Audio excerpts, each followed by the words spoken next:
Happy Friday. Welcome to another episode of Murders, Mysteries, and More. My name is Kaylee.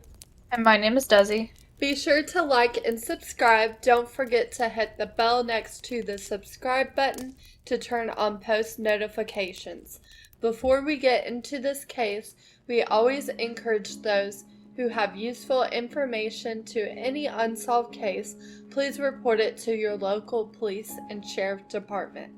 Today we will be discussing the disappearance of Kenny Veach, which is one of the 411 cases.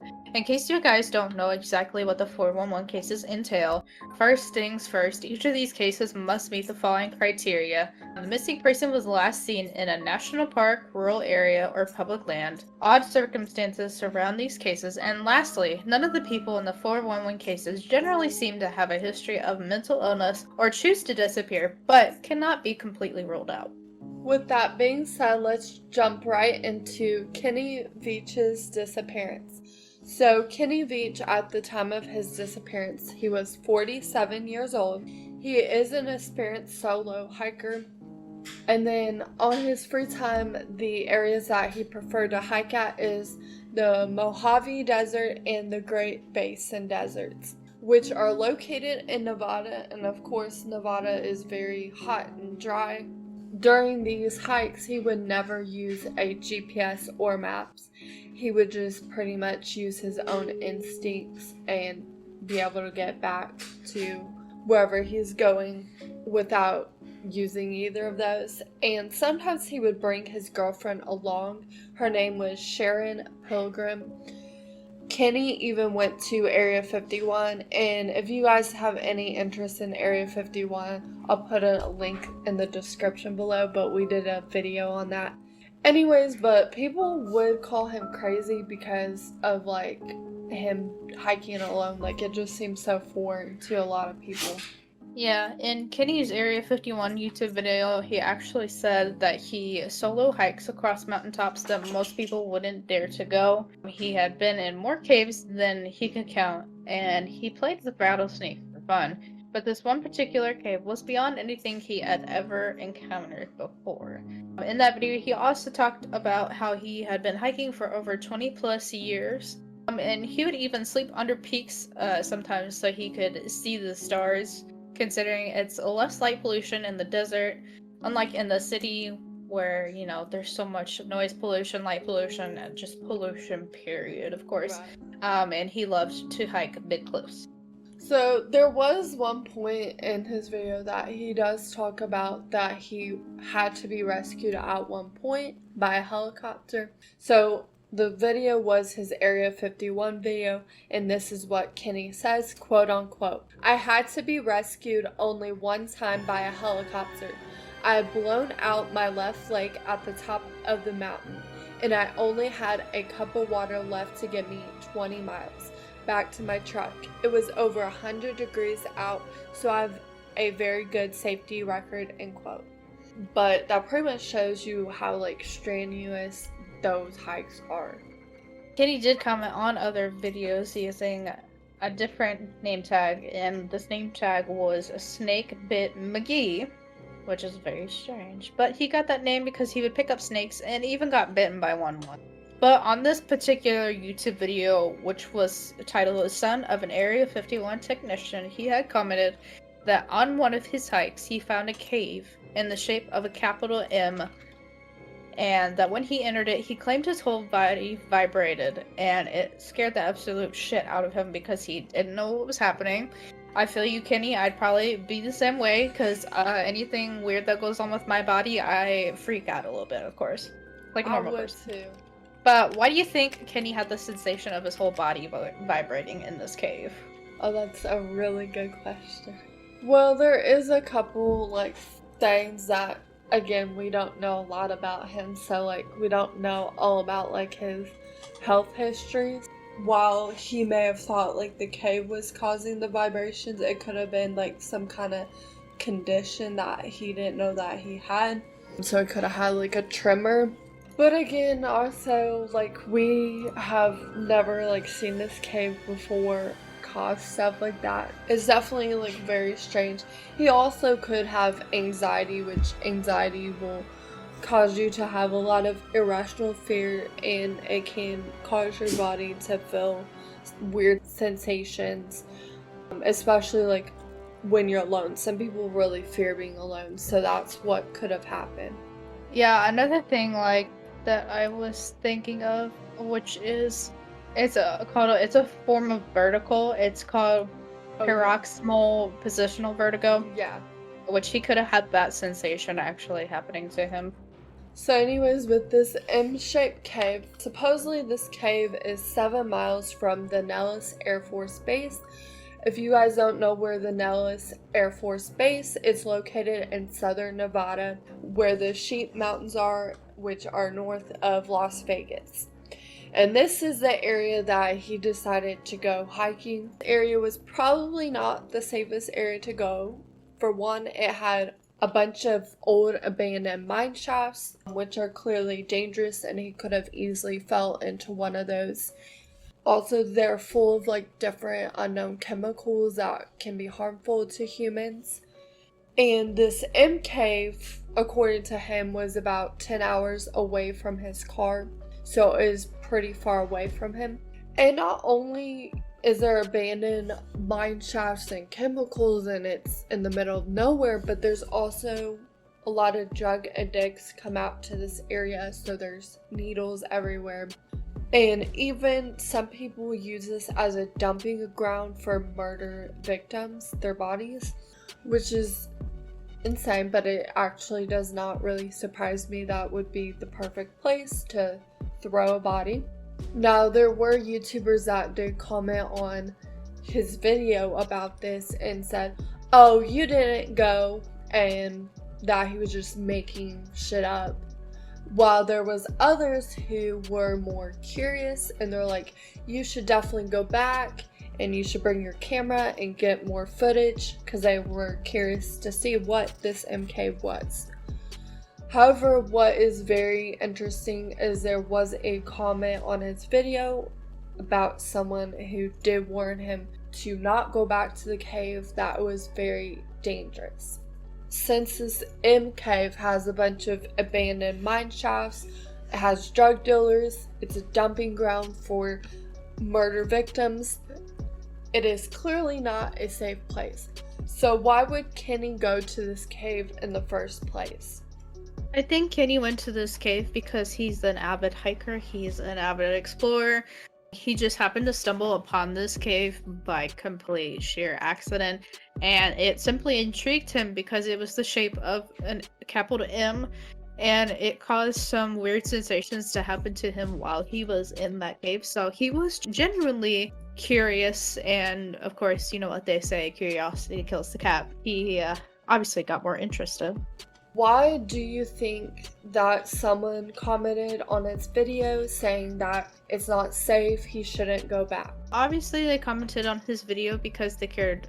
I don't know if they cared about his well-being, but they definitely thought that it was not worth the trouble going back to that cave.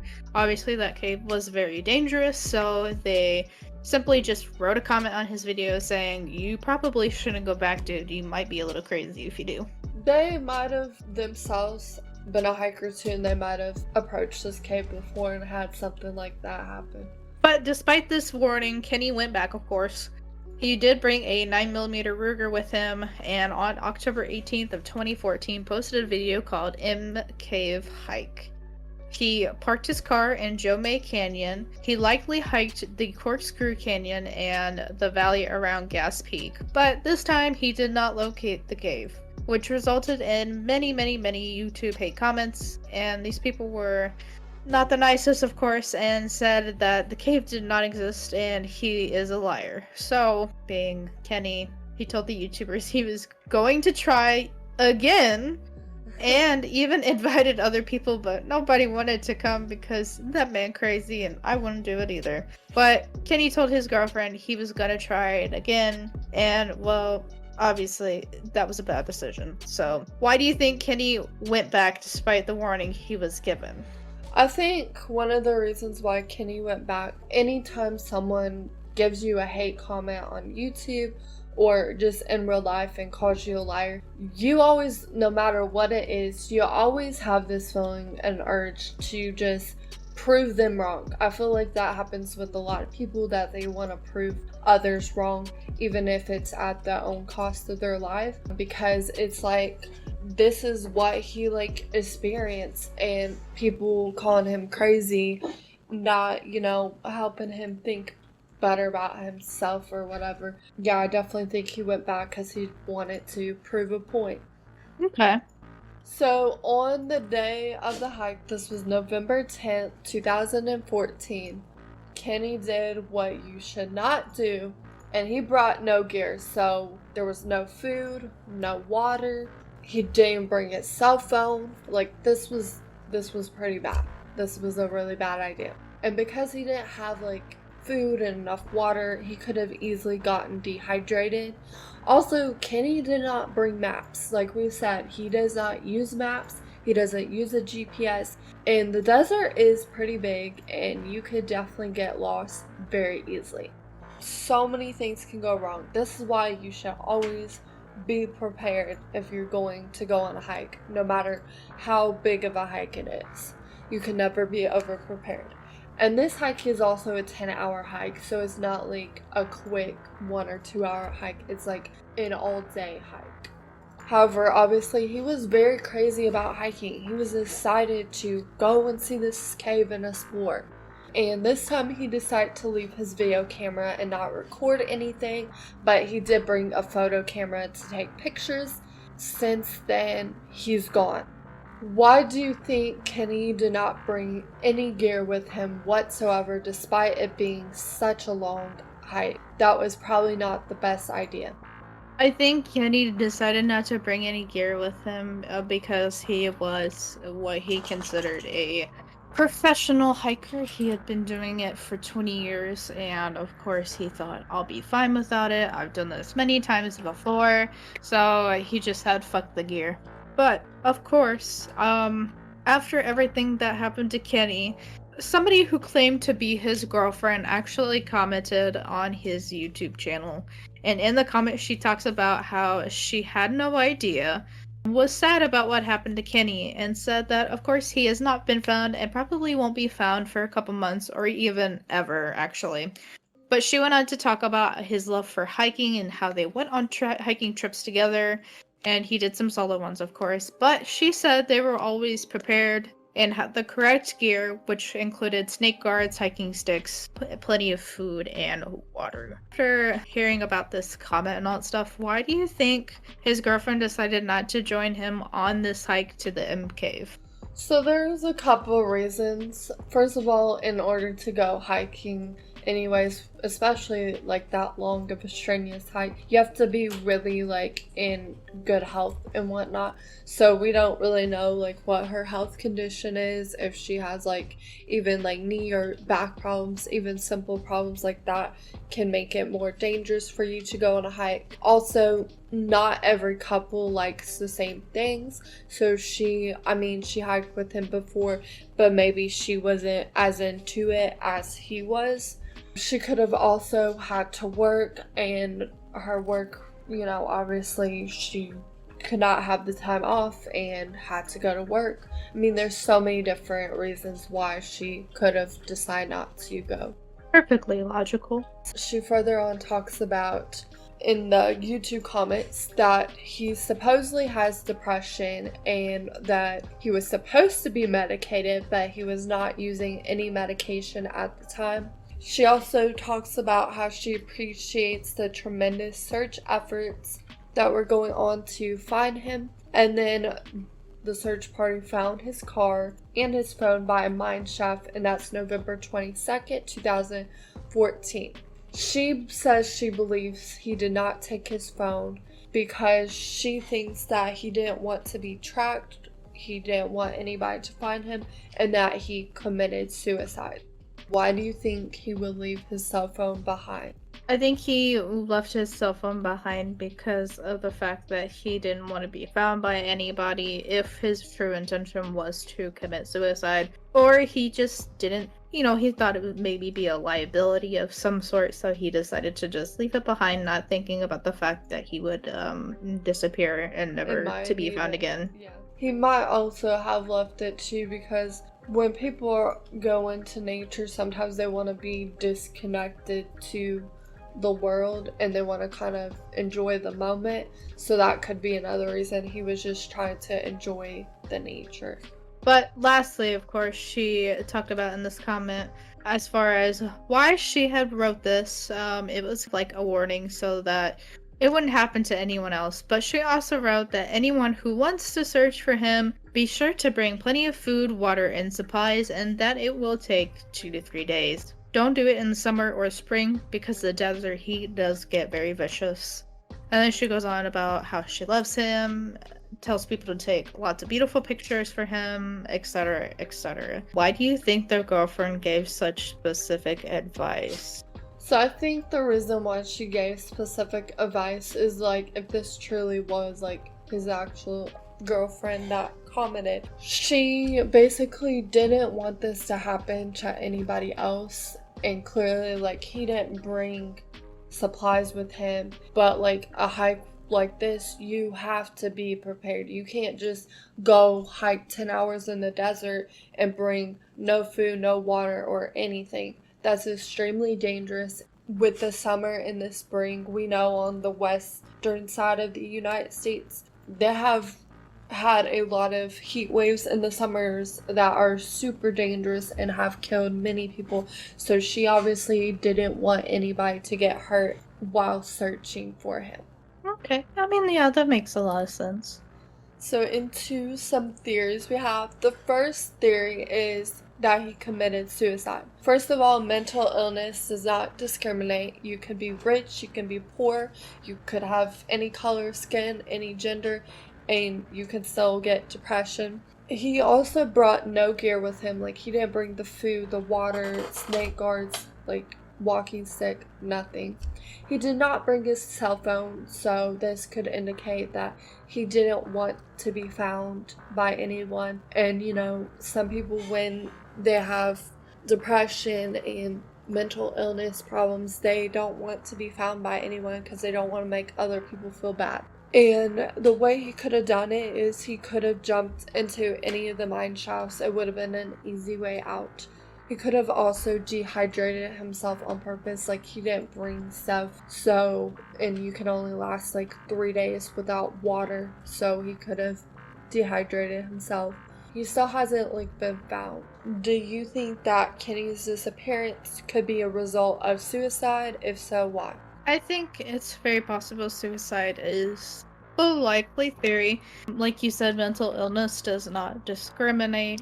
People do have problems with mental illnesses. It's actually very common nowadays, and it's not talked about enough as it should be. But, I mean, if he really was struggling with mental illness, he would go down into the mine shafts. He could have easily jumped into them or dehydrated himself on purpose, whichever way, in order to kill himself. So that would exactly, explain why he didn't bring his cell phone as well and no gear, because it was intentional. But the second theory out of this is that Kenny was trying to escape corporate America. Kenny loved nature. It did bring him peace, and of course, life for all of us is not easy in this country. He was struggling financially, and he did have a girlfriend that he had to solely take care of. And he was familiar with the desert and survived many hikes before, but he still didn't bring gear, so that's kind of strange in its own way. He would need to figure out the logistics, and that's kind of impractical. Do you think Kenny actually would have done this to escape his financial struggles? I mean, anything is possible. I feel like a lot of people don't talk about this, but a lot of men do feel like they financially have to provide and do all this stuff, and it's a big responsibility for them. So it can definitely be hard for some men, especially with corporate America and the bullshit that's going on.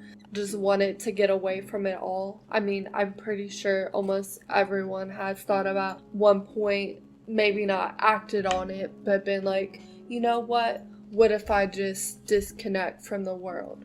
However, logistically speaking, this would be very difficult to pull off because the desert is not an easy place to live, and he did not bring a lot of gear.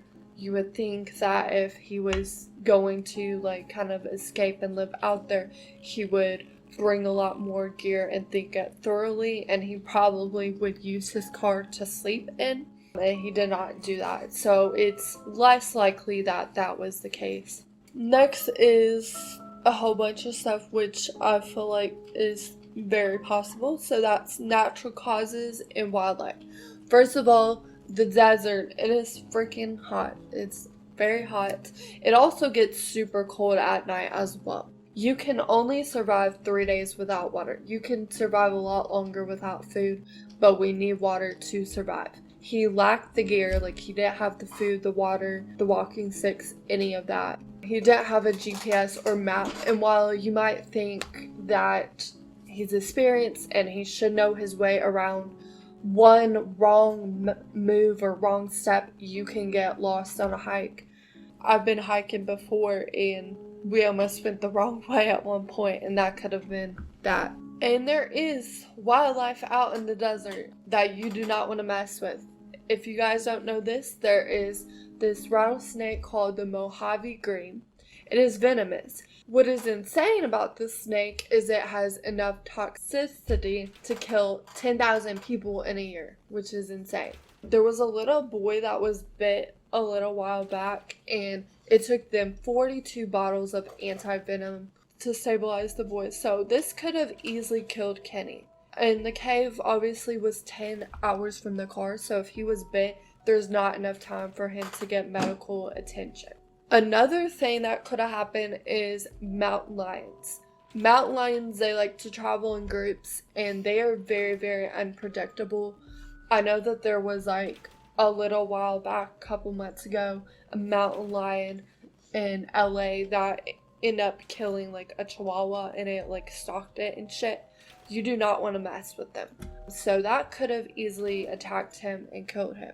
Do you think Kenny could have suffered from the lack of hydration or even died from hypothermia? The desert does get extremely cold at night, and he didn't have the proper gear. I think it's very possible. Succumbing to elements or lack of dehydration is kind of more of a more common cause of death, of course, because if he did lack gear, he would suffer from hypothermia, and if he didn't have the correct amount of water, he would die from hydration, especially if he got stuck in the cave.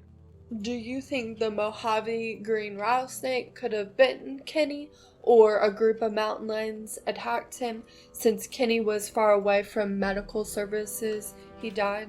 I feel like it would be more likely for a green rattlesnake than a mountain lion. If a mountain lion attacked him, he'd probably be like shredded somewhat, and you'd find like just bits and pieces maybe of him somewhere.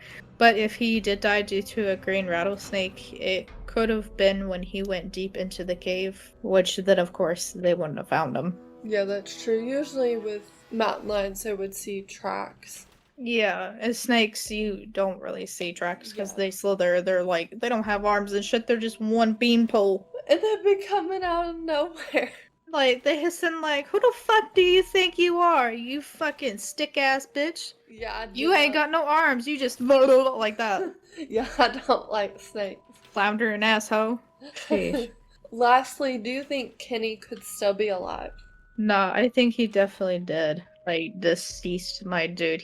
Unfortunately, he died. We don't know how or what, but he definitely is. Or the aliens took him away. Yeah, the aliens from Area 51. Dun dun dun. Or the people, the government took him away and put him in witness protection, give him new identity. They do that a lot, actually. Yeah, well, there's other governments that are crazier than us. We're not the worst. But still to this day, Kenny's disappearance remains a mystery, of course. But we want to know what you guys think. What do you think happened to Kenny yourself? Feel free to put your comments below. And of course, we hope one day Kenny's family finds answers, just like all these other missing people that we cover, of course. But of course, you know what's coming up. And with that being said, remember to always keep your eyes open because you never know if someone's creeping.